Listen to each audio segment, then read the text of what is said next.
తాజా అంశాన్ని చూస్తున్నాం. బంగారు నగల అంశంపై కేంద్ర ఆర్థిక శాఖ స్పష్టతనిచ్చింది. వివాహిత 500 గ్రాములు, అవివాహిత 250 గ్రాములు బంగారం కలిగి ఉండవచ్చని తేల్చి చెప్పింది. పురుషులు 100 గ్రాముల బంగారం కలిగి ఉండవచ్చని స్పష్టం చేసింది.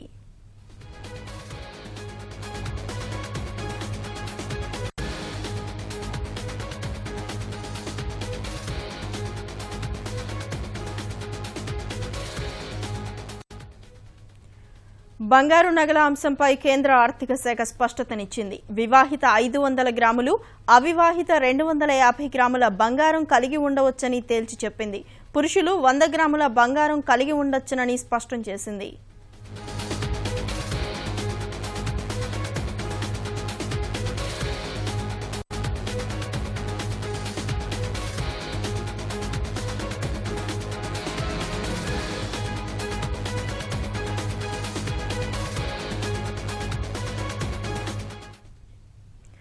బంగారు నగల అంశంపై కేంద్ర ఆర్థిక శాఖ స్పష్టతనిచ్చింది. వివాహిత 500 గ్రాములు, అవివాహిత 250 గ్రాముల బంగారం కలిగి ఉండవచ్చని తేల్చి చెప్పింది.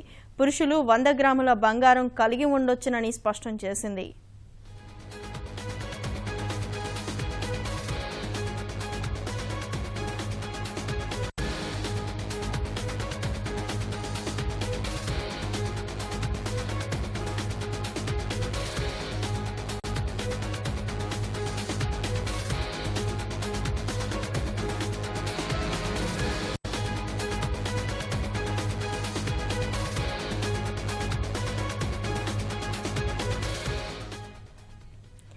బంగారు నగల అంశంపై కేంద్ర ఆర్థిక శాఖ స్పష్టతనిచ్చింది. వివాహిత 500 గ్రాములు, అవివాహిత 250 గ్రాముల బంగారం కలిగి ఉండవచ్చని తేల్చి చెప్పింది.